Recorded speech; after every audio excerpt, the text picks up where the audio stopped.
नमस्कार, मैं हूं Amod Shrivastava. Amazing thought, amazing message, amazing story की दिशा में आज एक कदम और आगे।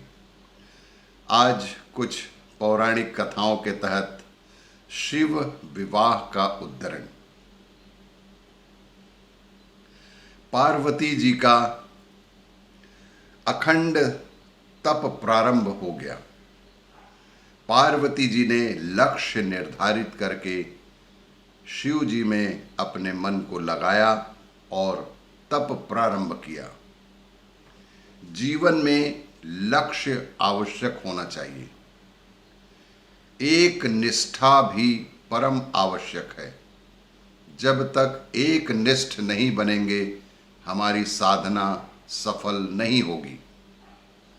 पार्वती जी ने 1000 वर्ष तक कंदमूल खाए, उसके बाद 100 वर्ष तक सब्जी भाजी खाकर तपस्या किया।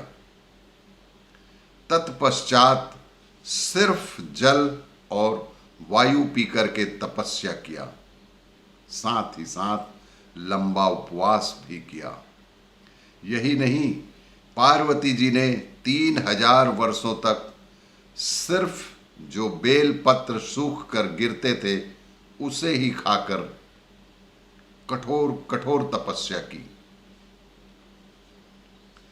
बेल पाती मही परई सुखाई, 3 सहस सम्मत सो खाई। अंत में पार्वती जी ने उसका भी त्याग कर दिया।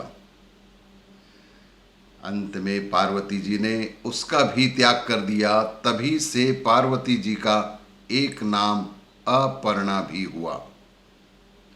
पार्वती जी का शरीर तप से सूखता गया, परंतु तप के प्रभाव से तेज आता गया। कठिन तपस्या को देखकर देवताओं ने प्रलोभन भी दिया, पर पार्वती जी विचलित बिल्कुल नहीं हुई।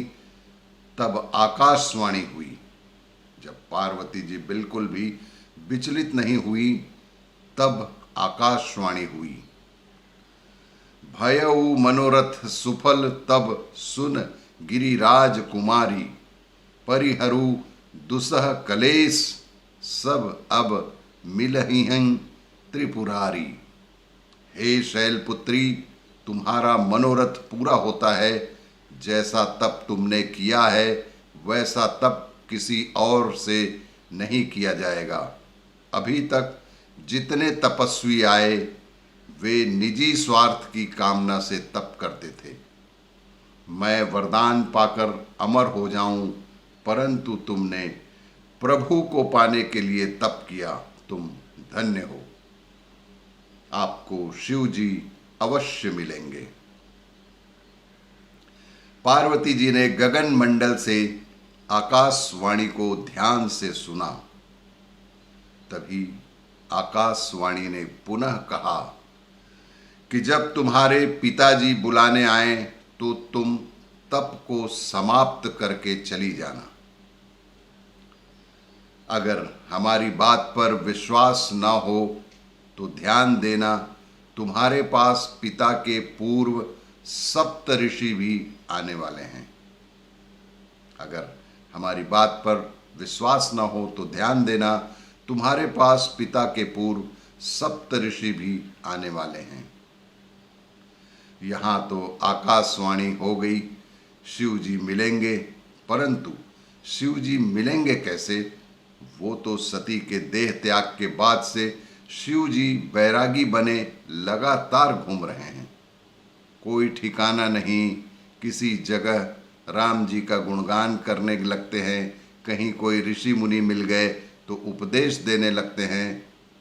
कतहूँ मुनिन्न उपदेश ही ज्ञाना, कतहूँ राम गुण करिहिम बखाना। अर्थात घूमते घूमते, हरि चर्चा करते करते शिव जी एक जगह बैठकर परमात्मा का ध्यान करने लगे और अखंड ध्यान में लीन हो गए। ध्यान देना, भगवान शिव सदैव राम नाम जपते रहे। ध्यान देना, भगवान शिव भी सदैव राम नाम जपते रहे हैं।